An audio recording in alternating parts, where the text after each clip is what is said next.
We got Steve's Blazer here, and our gas gauge is not working. Now, I've already done a video on how to diagnose your gauges, but real world versus what's on a tabletop can get a little confusing. So today, I'm actually going to use Steve's truck and show you how to fix your gas gauge once and for all.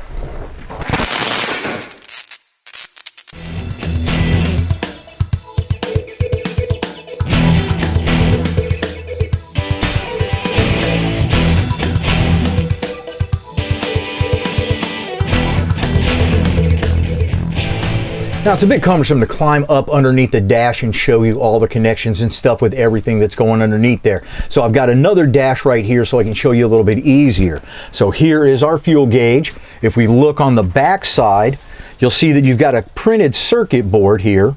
There's a pigtail that goes right into here, and that's what's going to make all your connections. Now, one of the first things I'll generally do, just for kicks, is I'll just pull that pigtail out. You just have to squeeze the tabs on the end and pull it out, and I'll just make sure these are clean and got good contact on both the pigtail and on this, and plug it back in and just test it. And when you're testing it, all you got to do is just turn your ignition on, and the gas gauge works or it doesn't. So what I'm going to be doing when I climb up underneath here, underneath the dash, is I want to see what's got power, what's got ground, and things like that. So if we don't have power, obviously the gauge isn't going to work. If the gauge is not grounded out, it's not going to work. So you see you have three prongs right here. Now, one is going to be power. I actually forget which one off the top of my head. I believe it's this one here. But so I'll just get my test light, I'll ground it, I'll make sure I got power going to one. If I don't have power, we know our problems in our circuit power or in the pigtail going back to the fuse block, and we'll trace that onto there. This prong on the very bottom, this should ground out. So if you connect your test light to a power source and then you touch it right to here, then the light should come on because this is grounded out. Now, this right here is going to be the ground that's coming from the sending unit. So you can see here on your circuit board that it's coming up to this right here. Then the pigtail is going to take it back to the sending unit. Now, normally the first thing I do, just the easiest test you can do, is simply disconnect the wire at the sending unit and then just ground it out. And when you do that, if your gauge goes all the way down, then you know you're good. So right now, I'm just going to go ahead and test that. Hey, Simon, can you go ahead and ground that wire out when I say? All right, so we got our ignition on. Go ahead and ground out. And now you can see the gauge is moving. So we know the gauge isn't our problem, that our sending unit or the wiring going to the sending unit is our problem. So let's do a little bit of test on that. Give me a second here. All right, again, I don't want to climb underneath the dash. The cameras are too big, etc. So I'm just showing you this fuse block that is exact style that you see on the 72s, 67 to 72. Now your 73 on up, it's going to be a different style. You'll have to go a different way about it, but it's the same ball game of chasing down the wires. Now right here on this, you'll see fuel gauge right here. So the wire that's coming back from the tank is coming all the way up. It's coming through your firewall, and it's connecting right here. So sometimes you'll just get a bad connection here, and that's it. So you'll just double check your connection here. Sometimes if you're messing around with your wiring, you'll put it in the second prong here. That is not going to work. You have to make sure it's in this top one right here. Over the years, a lot of times the lettering and everything gets worn out, so you may not know, or you may not be able to see that fuel gauge there, but it goes in the top. So now what will happen is if I get underneath here and I ground that out and I touch this right here, then our fuel gauge will work. So we know that our problem is not between our fuse block and our gauge. We know it's from here going on back. So next, I'm gonna climb out of the truck and see what we got going on. Okay, so what I've done is I've traced that wire going all the way through the firewall, all the way back, and make sure that it wasn't cut, grounded out on anything, and everything was looking really good. So it was long enough I was able to just cut it off and strip off a little bit of the plastic cover, and all I have to do is just ground it out to the metal, and now we can see that that gauge is moving. Disconnect, moves back, connect, moves forward. So how your gas gauge is actually working, hopefully this will help you a little bit, is picture it this way.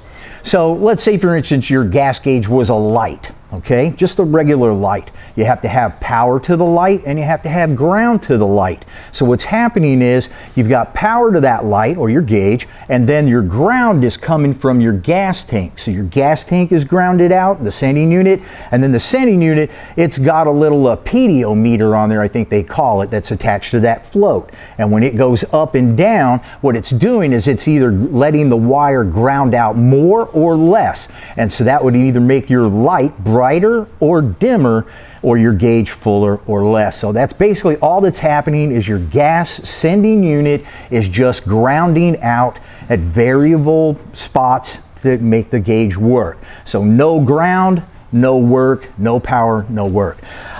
We already figured this out before we started filming, and we started having Simon pull the gas tank out. So this is going to be out of here in a minute, and we'll see what's going on there, because it could just be that the sending unit ground disconnected somehow, and that's the only thing we need to fix. Unfortunately, in this kind of a truck, you got to get all the way up in there and drop the tank to find out. So stay tuned. We're going to see what happens. All right, so let me just show you this right here to hopefully make it a little bit clearer. Also, this is a good testing point, so to speak, because you don't want to pull that all out, the gas tank, and put it in and then test this to see if it works. So one, we're going to be showing you the gauge, and two, we're going to be testing our sending unit. So right here you see the brown wire. Normally your gas gauge sending unit wires are brown, sometimes they're tan, and you can see that it's just connected right to the top post of our sending unit here. And then this here is a black ground wire. I'm just going to touch it to the bumper just like we had before. And now you can see the gauge is moving. Now I can just take my float right here, move it on up, and you can see that the gas gauge is working. So we verified that it is not the gas gauge that is bad, it is the gas sending unit or the ground that's going to the sending unit. And you could have different things, it's just the wires that are disconnected. This right here, this float, sometimes what happens is they leak and then gas gets in there and then they'll just sink to the bottom all the time, so it'll always show you're empty. But we're going to take this out of here right now. We're going to find out which of those problems it is, so stay tuned. All right, I've got my gas tank out. Now when you take your gas tanks out, there's your ground wire that you want to double check and make sure it was good, so we know that wasn't our problem. Our wire right here that was going to the sending unit, it was also good, so we know that's not the problem. So more than likely it is our sending unit here. Now your gas tank might look different. You might have one behind the gas tank or behind the seat in the cab or what have you. You didn't have to go through this much trouble, but just in case you did, just watch out for all the extra lines and hoses and stuff. Now when you take this guy out right here, it's got a little bit of a locking ring that's on it. I'm going to show you two different ways of taking it off. One is the proper way with a proper tool, and the other way is if you ain't got that. So if you don't have it, all you're going to be doing is just taking the ring here, and it's righty-tighty, lefty-loosey, just like a bolt. And you're just going to take this and you're just going to tap on the edge of these three prongs right here. You don't want to get too aggressive.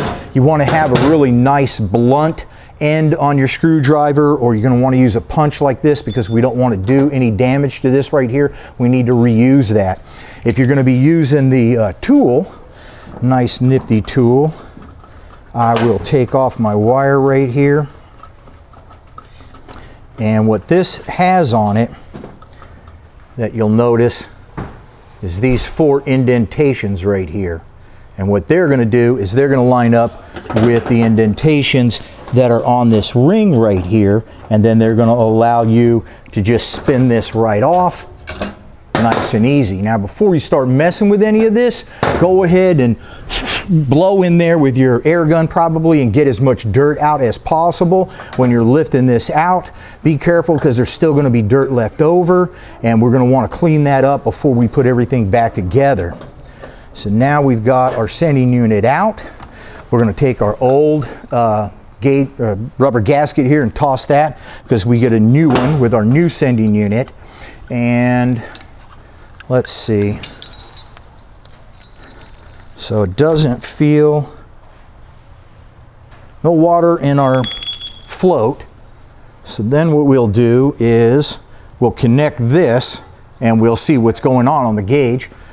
So go ahead and hit the ignition switch on that if you would, and we can test this. Okay, you ready? All right. Anything? Nothing? Okay. So we know it's bad. So what this looks like on the inside, just for fun, I'll take this little cover off so you can get a really good idea of how all of this works.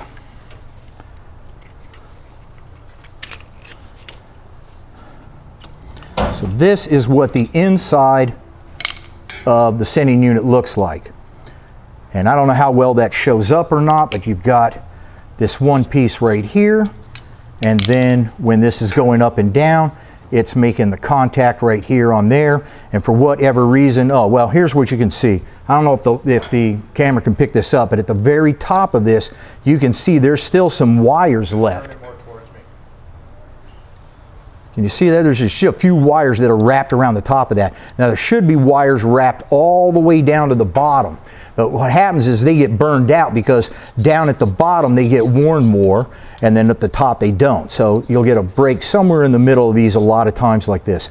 So that's good. We got confirmation that that is our problem. I'm going to go ahead and clean this up a little bit, and we'll go ahead and reinstall it just like we took it back out. So give me a couple of minutes and we will get this back together again and get on the road. All right, now just out of paranoia, after I get this in and my wires connected here, by the way, when you're doing your wires, make sure you have the proper eyelets on there. Make sure you're using shrink wrap. Don't just get the wire and trim it and wrap it around there and try to bolt it on and think it's going to work. It might, but it ain't going to stay working. So get your right connections. When you're putting this connection right on here, you got to remember that this is just for the sending unit, just for this prong. You got to make sure that this little eyelet is not touching this lock ring or any other metal, or it's not going to work. So one last test, just for good old paranoia's sake. We have our wire connected here. Now when we ground this out, our gas gauge should be working. It does. We know we're all done. When we connect this ground onto our frame, we're going to make sure we clean the frame off. We're going to bolt it back on there, and we're going to put a little bit of dielectric grease on there also, just like we did on this connection, to keep corrosion at bay and conductivity as high as possible. Almost done. Man, I gotta tell you, that is my least favorite gas tank to do. So hopefully you didn't have as much trouble with yours. Hopefully I've given you enough information. We can get your gas tank working and your gas gauge working and get you back on the road nice and safe like and all. Let's turn it on, and our gas gauge is working well. We got about 3/4 of a tank in there.